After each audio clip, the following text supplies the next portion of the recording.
万人之上，一人之下的大天使加百列，近光腚拉叉的在地球上漫步，唯一的遮挡物只有一个普通的纸箱。面对人类异样的目光，加百列不以为然，毕竟在他眼中，地球就是个虚拟世界，而人类只不过是拥有自由意识的感知器官。可这却吓坏了隐藏在凡间的天使拉斐尔。作为先前末日战的始作俑者之一，拉斐尔是真不想见到他。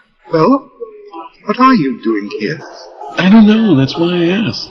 但惧怕邻里间的碎嘴谈论，他也只能请加百列进入书店。让他更惊讶的是，加百列竟失忆了，就连自己姓什么都不记得，甚至智商都严重缩水，只记得有很可怕的大事要发生。虽然他不知道可怕指的是什么，但他却下意识地来到了书店。拉斐尔希望通过那个纸箱找出点线索，结果它就是个普通的空纸箱。于是他马上给克劳利打电话求助。等克劳利急匆匆地赶来，看到加百列从后面无声地出现，他的表情比刚才拉斐尔还要夸张。What's happened to him? I don't know. Ask him. I have. He doesn't know either.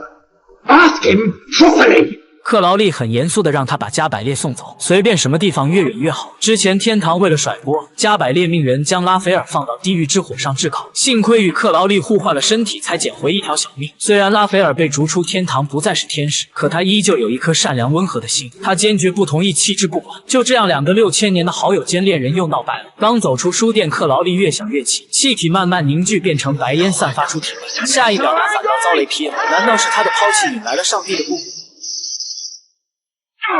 I thought that man was struck by lightning. 但嫉恶如仇的堕天使才不会管那么多。要说人倒霉，喝凉水都塞牙。克劳利刚到车上就出现了大量的苍蝇，原来是撒旦的头马，克劳利的前老板别西卜。他将克劳利带回了地狱。其实别西卜也是听到风声，想打探加百列的下落。他先是给克劳利画大饼，的确老板都擅长画饼。见克劳利死活不上道，他开始恐吓，称但凡是跟此事接触过的人，无论是谁都要接受最痛苦的惩罚，被生命之书彻底的抹除。即便别西卜换了演员，隔着屏幕我还是能闻到那股怪味，好想递给他一管牙膏。意识到问题的严重性，克劳利一路飞驰电掣地赶回书店。简单施法，十字路口的红灯就变成了绿灯，连恶魔都知道不能闯红灯。拉斐尔明知道是克劳利返了回来，却故意不理他。接下来，克劳利摆出傲娇的强硬态度，嘴上却表达着最柔软的歉意。不过这次拉斐尔依旧没有理他，没办法，他只能拿出自己的招牌绝技。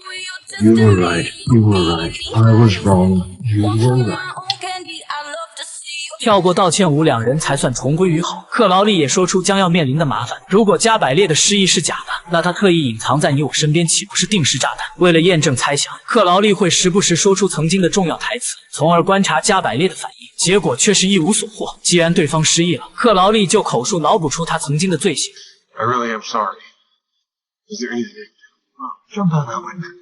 没想到真按照克劳利的指示去跳楼，看他似乎是认真的，克劳利便在最后一刻叫停了他。至此，他也相信加百列是真的失忆了。可他也不好好想想，假如加百列是假失忆，他是大天使跳下去会死吗？不过在克劳利的逼问下，加百列想起自己的记忆似乎好像跟火柴盒有关。然而这个火柴盒现在就在天堂。天堂第37阶书天使发现了这个凡间的物品，他将火柴盒交给目前级别最高的2位法祖。米迦勒看着眼前的东西，也不知道是什么。 还不想让人看出他露怯，于是就假装明白摆弄几下，便断定加百列的失踪是去了地球。拉斐尔和克劳利为了更好的隐藏，同时对加百列施展了奇迹。两个大聪明相信，这次绝对能躲过天堂与地狱的排查。